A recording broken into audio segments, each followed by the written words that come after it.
BFM Business. BFM Bourse, le club. Le club, on vous accompagne jusqu'à la clôture et même au-delà sur les marchés financiers. Le CAC 40 est toujours en repli et met en danger les 6000 points ce soir. Pour terminer la semaine, on est à 6015 en ce moment. Néanmoins, on limite nos pertes peu à peu, moins 0,8% en ce moment sur le CAC en cette séance des 4 sorcières que l'on va débriefer. Cette séance, on va aussi dessiner des perspectives grâce à nos experts du club qui démarre tout de suite. Alain Dubrul pour Claresco AM et Julie Jourdan pour Mansartis. Bonsoir à tous les deux. Bonsoir. Et bienvenue sur le plateau de BFM Business. Vous disiez à l'instant pendant la publicité, Julie, vous êtes gérante action américaine, on va le préciser tout de suite. Vous disiez l'écart est impressionnant entre la dynamique américaine et la dynamique européenne. Alors pas tant sur les marchés actions, mais en termes de vaccination, de réouverture à la fois des économies et des esprits également en ce moment. Alors c'est vrai, puis on l'a vu vraiment encore une fois dans les propos finalement de Jérôme Powell qui acte en fait l'accélération de la croissance aux États-Unis, puisque quand on regarde la Fed qui était déjà relativement optimiste a quand même relevé de manière particulièrement sensible à la fois ses prévisions de croissance du PIB à 6,5%, donc c'est quand même une hausse de plus de 2%, et réduit ses anticipations en fait de taux de chômage qui finalement devrait être autour de 4,4 à la fin de l'année. Donc on est vraiment dans une économie qui est en train de sortir complètement de cette pandémie avec une accélération du rythme de vaccination, comme vous le disiez. On est je crois, sur la moyenne de la semaine dernière, à peu près 2,5 millions de vaccinations par jour. Et c'est vrai que, effectivement, la perspective d'une réouverture de l'économie, elle est bien réelle. Et on le voit, je lisais encore des chiffres ce matin, sur les gens, en fait, qui se précipitent pour acheter des voyages ou qui réservent, en fait, leur table de restaurant. Et c'est quelque chose qui est en train de se passer. Donc, c'est-à-dire qu'effectivement, on reste bien évidemment sur des chiffres qui sont de redémarrage, mais sur la restauration, par exemple, à Miami, on se retrouve à des niveaux qui sont légèrement supérieurs à ceux de l'année dernière, même époque, avant le début de la pandémie. Donc, il se passe quand même des choses qui montrent en fait qu'on est dans une dynamique très forte. Il y a un record de trafic sur TripAdvisor en ce moment aux États-Unis également. Les gens veulent préparer leurs vacances. Il semble désormais y voir de plus en plus clair. C'est Disney qui a annoncé aussi la rouverture de son parc en Californie, demandant quand même aux gens de ne pas crier et hurler sur les manèges et les grands 8, parce qu'en criant et hurlant, ils diffuseraient le virus. Voilà, on en est quand même là aujourd'hui. Alain, comment est-ce qu'on voit cet écart entre l'ambiance, l'énergie américaine et puis les confinements qui se poursuivent, plus ou moins bien sûr, mais en Europe, c'est pas la même sauce, quoi. Oui, alors il faut distinguer ce que perçoit le grand public et ce que perçoivent les marchés. Par exemple, ce qu'a dit Powell, effectivement, la remontée à 6,5, la croissance américaine, je pense qu'il y avait déjà un certain nombre d'économistes qui la voyaient plutôt à 6,7, donc c'était plutôt une façon d'acter cette accélération. Et en parallèle aussi de dire que si finalement il y aurait un peu plus d'inflation, il ne l'a pas nié, même s'il considère que ça sera temporaire et que ce n'est pas un problème. Et il n'a pas non plus voulu lutter contre le mouvement actuel de hausse des taux. On comprend bien que si ça va mieux, s'il y a un peu plus d'inflation, que les taux montent, c'est pas anormal en soi. Un discours au passage tout à fait différent à la BCE, où là on ne veut surtout pas qu'il monte parce qu'on en a probablement moins de visibilité aussi. Donc je dirais sur les États-Unis, on a la confirmation que ça va redémarrer, que la fin est proche, enfin la fin des difficultés est proche. Oui, la fin des difficultés, on rassure tout le monde. Disney qui rouvre le 30 avril. Et donc qu'au cours du printemps, ça parte fort, voire très fort grâce au plan Biden, qui n'est pas tellement un plan d'investissement, on va surtout donner de l'argent aux consommateurs pour leur donner un petit coup de pouce. Oui, ça va forcément beaucoup améliorer les choses. En parallèle, nous, en Europe, forcément, mauvais élèves, toujours un peu en retard, surtout sur le vaccin. Alors certes, on reconfine aujourd'hui, mais ça, à la limite, je dirais, c'est très désagréable, mais on commence à s'être habitué finalement. Donc, c'est du mini-confinement, c'est un peu. Donc l'économie, toujours est 5-6 points en dessous de là où elle devrait être. Alors c'est vrai qu'au niveau européen, c'est 50 milliards par semaine. À ce prix-là, on aurait peut-être pu pré-réserver des vaccins et plutôt que se préoccuper du prix d'achat du vaccin, on aurait peut-être dû payer avant pour être sûr d'avoir la disponibilité. Passons. Mais là aussi, si on se projette en Europe, on va avoir quelques mois de retard. Mais malgré tout, on aura 2, 3, 4 mois de retard. Mais nous aussi, on n'est pas très loin, heureusement quand même. Les vaccins fonctionnent. Là où les États-Unis seront complètement libérés, peut-être en mai, ou les Anglais début juin, pour nous, c'est plutôt là, septembre 21, on va dire. J'ai toujours pensé que ce serait septembre, de toute façon, mais bon. Pardon, mais il y a Morgan Stanley qui a publié une note hier en expliquant qu'il y avait une petite incertitude sur l'été en Europe, en effet, qu'il pourrait y avoir encore des restrictions sanitaires cet été en Europe et qui commençait à travailler là-dessus éventuellement. Tout est lié au vaccin à la base. Oui. C'est qu'on voit bien, le variant anglais étant un peu plus contagieux, etc. On ne peut pas vraiment libérer les gens tant qu'une grande partie de la population n'est pas vaccinée. Donc il n'y a que ça qui compte. Pour l'instant, je trouve qu'on est un peu timoré en Europe. On devrait dire vacciner. Il n'y a que ça qui compte, en fait. Et donc, on aura effectivement quelques mois de retard sur les États-Unis. C'est bien dommage. Mais en même temps, ça veut dire que même en Europe, à partir de la rentrée, normalement, les choses devraient redémarrer. Alors, par rapport à ça, si on se traduit ça sur les marchés, ça veut dire que quelques mois, c'est pas beaucoup non plus. Donc en Europe aussi, on va en profiter. Et puis bon, j'anticipe peut-être un peu, mais en Europe, on a beaucoup de sociétés un petit peu cycliques, un peu value, donc qui pourront peut-être plus profiter de ce rebond que des sociétés plus qualité, plus croissantes, plus techno qu'on a aux US. Le profil cyclique des marchés européens et de la cote européenne peut leur permettre de rester très attractifs, même si économiquement, dans la reprise, l'Europe, elle, prend du retard. Voilà, on est en retard, mais indirectement, on a des sociétés exportatrices, on va indirectement profiter malgré tout de ce qui se passe en Asie, de ce qui se passe aux États-Unis. Donc même si c'est très pénible pour le citoyen européen au jour J, on bénéficie quand même un petit peu indirectement de cet enthousiasme mondial, et donc les marchés se tiennent quand même assez bien. Vous nous direz quelles valeurs vous séduisent pour la suite, bien sûr. Alain, vous aimez bien parler de société et rentrer dans le dur. Julie, sur les marchés américains que vous suivez particulièrement, on les a vus quand même très fébriles face à la hausse, à la moindre hausse des taux obligataires, à la moindre tension obligataire. Est-ce que vous estimez qu'on pourra avoir à Wall Street aussi une poursuite à la hausse des taux obligataires avec la reprise et une poursuite à la hausse des actions, même si elles sont plus chères qu'en Europe ? Alors déjà, historiquement, les actions américaines ont toujours été plus chères qu'en Europe. Donc ça, je mets ça à part, mais ça, c'est quelque chose qui est structurel, lié notamment aux compositions, à la typologie des valeurs, où on a plus de valeurs effectivement de croissance sans doute, et donc du coup on n'a pas la même structure dans la valorisation. Sur la hausse des taux, comme ça a été dit, c'est quelque chose qui accompagne en fait la reprise économique. Donc c'est quelque chose qui est plutôt sain. C'est quelque chose qui vient confirmer effectivement que on a des perspectives de croissance qui rebondissent, donc c'est tout à fait cohérent d'avoir une hausse des taux. Est-ce qu'elle va se poursuivre ? Si l'accélération économique se poursuit, c'est cohérent effectivement d'avoir une courbe qui évolue effectivement. Après, la vraie interrogation, et aujourd'hui ce sur quoi se penchent effectivement les marchés, c'est de se dire effectivement, est-ce que on a une inflation qui peut venir en fait faire changer la politique de la Fed ? Est-ce que le niveau de l'emploi va accélérer à un point où ça va devoir faire changer la politique de la Fed ? La Fed nous dit non. La Fed nous dit l'inflation, c'est pas un sujet, c'est transitoire et ça sera finalement quelque chose de relativement court terme. L'emploi, par contre, c'est un de nos focus parce que effectivement, on veut que le retour à l'emploi touche tout le monde.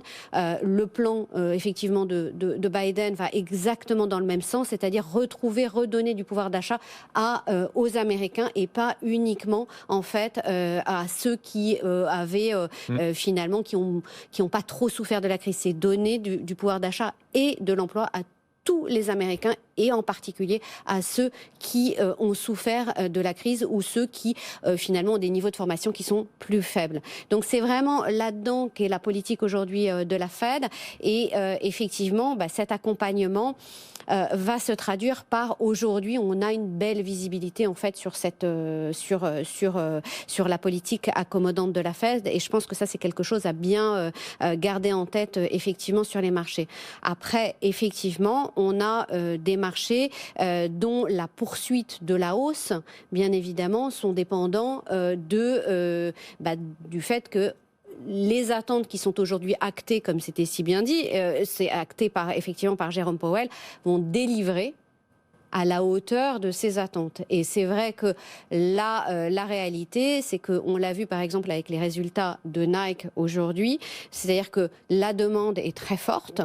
Très clairement, les managements typiquement de Nike a très clairement dit, on a une demande très forte, mais on a eu un certain nombre de problèmes d'approvisionnement, de problèmes de congestion dans les ports américains. Ça vient un peu entraver notre croissance à court terme. Donc c'est des petites choses qui seront transitoires aussi, qui peuvent à certains moment rendre les marchés nerveux, fébriles, tout comme la hausse des taux, tout comme les chiffres de l'inflation ou les chiffres de l'emploi. Vaut mieux ça que l'inverse, c'est ce qu'on se dit d'abord, mais on ne craint pas la surchauffe. À ce stade, non. Après, effectivement... Parce qu'il va y avoir un plan supplémentaire d'infrastructures, notamment, quasiment 2000 milliards qui vont s'ajouter, Julie. Alors aujourd'hui, on n'a pas d'éléments vraiment très précis sur ni le timing, ni sur la façon dont ce plan d'infrastructure sera financé. Ce qui se dit aujourd'hui, c'est qu'effectivement, ça sera financé par des hausses d'impôts à la fois sur les particuliers et sur les entreprises. On n'a pas de timing, encore une fois, on ne connaît pas les détails, mais effectivement, c'est un plan qui sera un plan d'investissement, contrairement effectivement au plan actuel qui est un plan de soutien du pouvoir d'achat. Donc c'est quelque chose qui est complémentaire, qui pourra donner des points de croissance supplémentaires, mais encore une fois, on n'en est pas encore là, donc effectivement à surveiller, mais pour le moment pas d'inquiétude particulière par rapport à ça.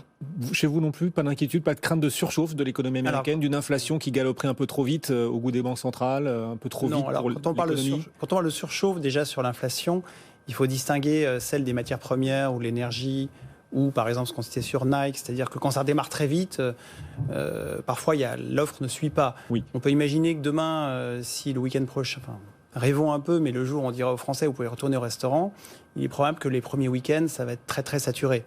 Tout le monde va vouloir y aller et forcément, voilà. Mais ça c'est transitoire, donc il ne faut pas trop s'inquiéter là-dessus. Et puis l'autre point, c'est que la principale composante dans nos économies de l'inflation, ça reste les salaires. À peu près pour les 2/3. Or aujourd'hui, malgré tout, même aux États-Unis et encore plus en Europe, il y a encore un chômage résiduel qui est très important. Donc pour que l'inflation s'emballe vraiment, il faudrait qu'il y ait un manque de main-d'œuvre crucial. A priori, alors peut-être au Royaume-Uni, parce qu'avec le Brexit, ils ont perdu énormément de gens qui sont venus en Europe, etc. Mais globalement, tant qu'il y a une réserve de gens qui sont au chômage, les risques d'inflation réelle ne sont pas si importants que ça. En revanche, surchauffe, oui, certains pourront s'exciter parce que ponctuellement, il y aura effectivement des goulots d'étranglement, mais je pense que ce sera plutôt transitoire. Donc il ne faut pas trop s'inquiéter là-dessus. Bon, vous êtes d'accord avec Jérôme Powell, donc, et voilà. les membres de la Fed sur la perspective d'inflation qui serait transitoire. Le potentiel de croissance demain aux États-Unis, vous le voyez beaucoup plus élevé qu'avant cette crise ou pas, compte tenu de ce plan supplémentaire qui arrivera, qui est un plan d'investissement. Alors, on n'en connaît pas le détail, c'est vrai, Julie, mais est-ce que vous sentez qu'au-delà de la croissance et de la reprise, elle aussi transitoire, comme l'inflation, le potentiel de croissance demain, des prochaines années aux États-Unis, sera plus élevé qu'avant la crise ? Alors, c'est une bonne question. Là, aujourd'hui, on a une situation qui est très singulière à la sortie de cette crise. On a quand même un consommateur. Il ne faut jamais oublier qu'aux États-Unis, la consommation, c'est les 2/3 du PIB. Donc, on a une situation particulière puisqu'au sortir de cette crise, on a des consommateurs qui ont un pouvoir d'achat et une richesse qui sont largement supérieurs à ce qu'ils avaient avant la pandémie.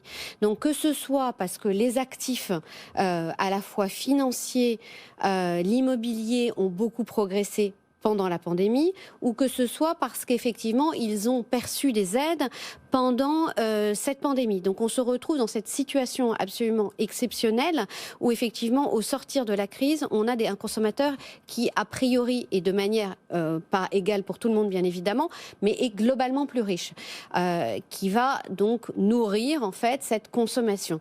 Ce plan d'infrastructure qu'on a, qui pourrait arriver dans les prochains trimestres et qui sera peut-être sur plusieurs années, donc on verra les effets, comment ils se mettent en place, est-ce que c'est quelque chose de progressif ou pas.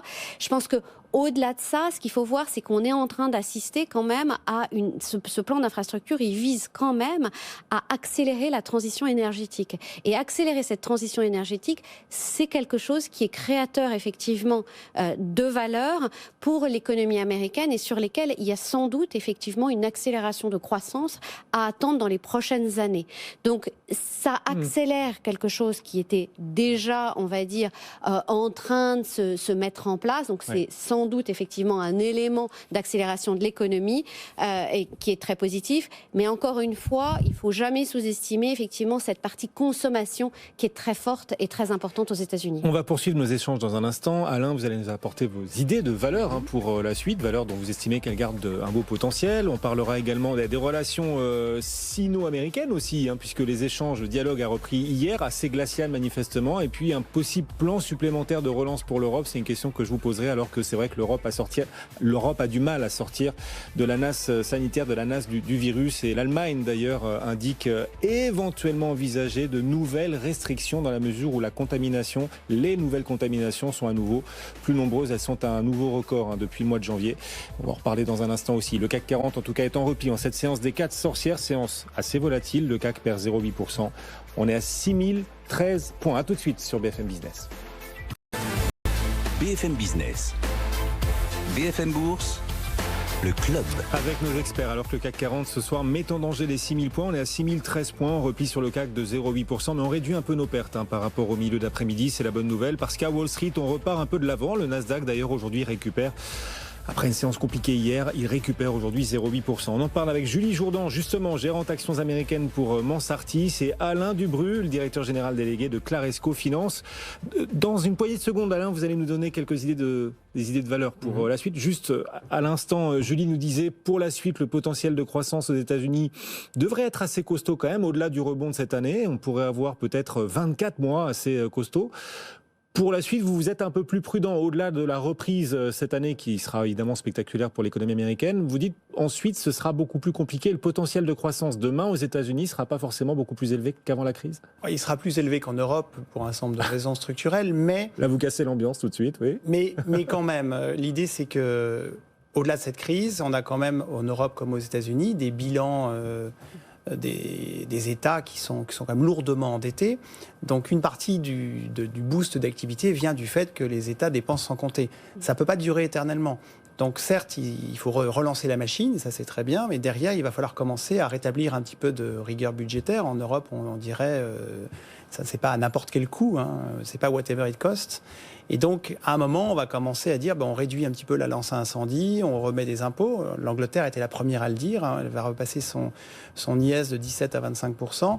En France, on a des élections l'année prochaine, donc on a encore 12 mois, on ne va pas trop en parler, mais ça va finir par revenir aussi. Donc, il y a un moment où on va retomber sur des choses plus normales, un peu plus de fiscalité, un peu moins de stimulus. Et puis, on est dans une société qui vieillisse, malgré tout. Donc, le vieillissement de la population, ça n'est pas stimulant pour la croissance, fatalement.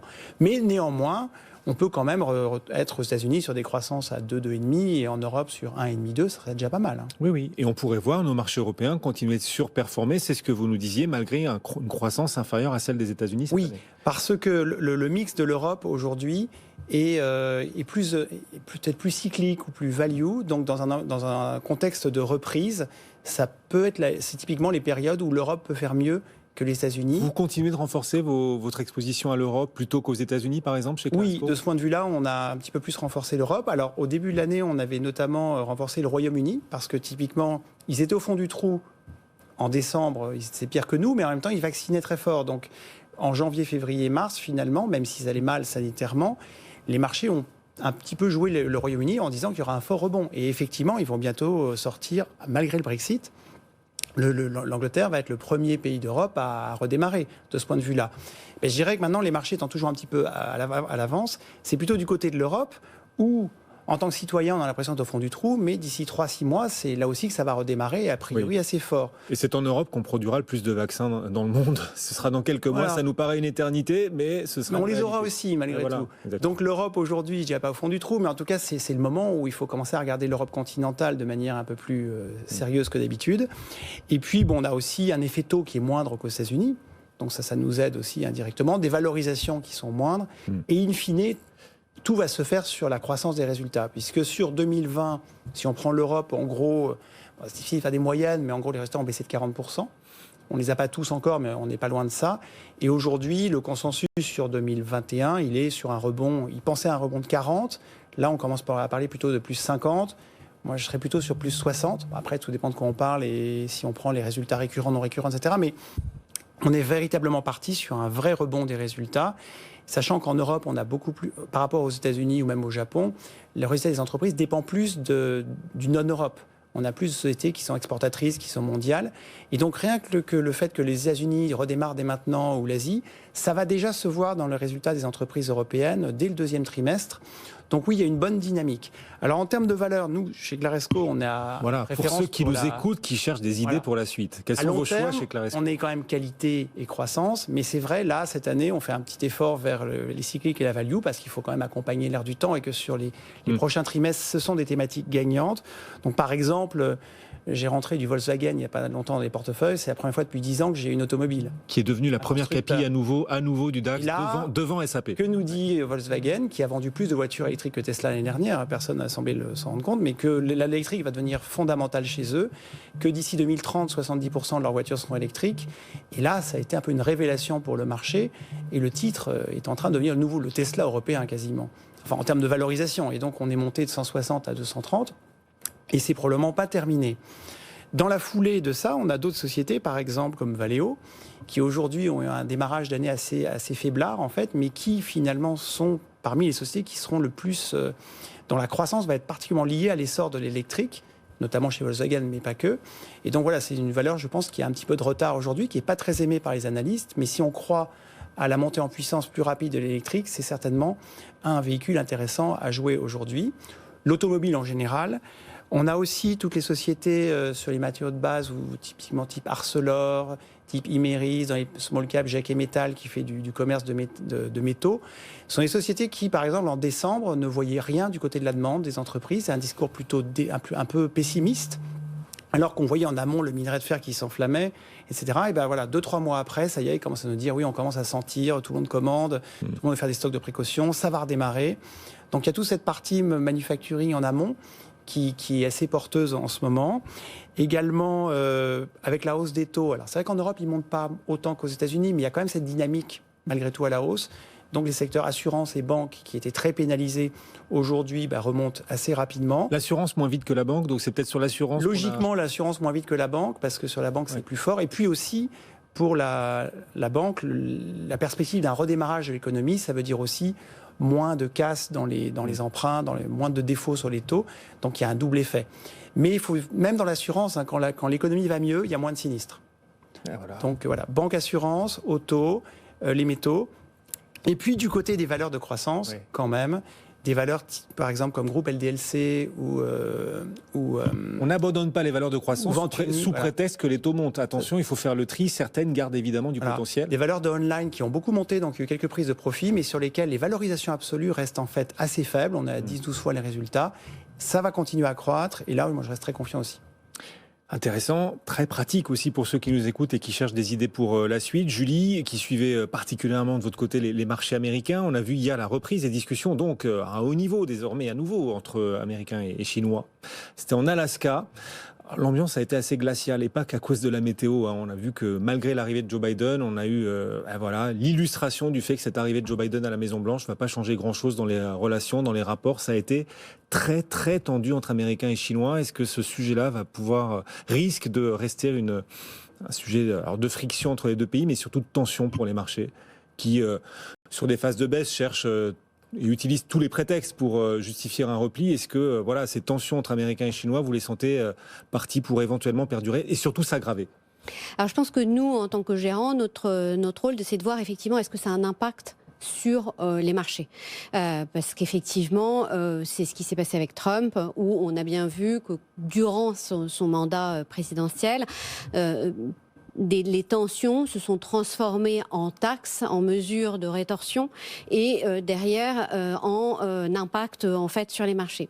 Donc là aujourd'hui, on a finalement assez peu de visibilité sur la façon dont les marchés vont percevoir effectivement ces relations et ces tensions entre donc les États-Unis et les États-Unis et la Chine. Après c'est pas vraiment une surprise non plus, c'est-à-dire qu'on savait que les démocrates avant en fait l'élection de Biden étaient également, je dirais, voulaient montrer aussi les différences d'approche et avaient des divergences divergence fondamentale avec la Chine. Donc la vraie question pour nous en tant que gérants, c'est de voir effectivement est-ce que derrière ça va se traduire par des mesures de rétorsion commerciale, est-ce que ça va avoir des impacts commerciaux, et c'est là où effectivement on peut avoir justement en fait de la fébrilité sur le marché.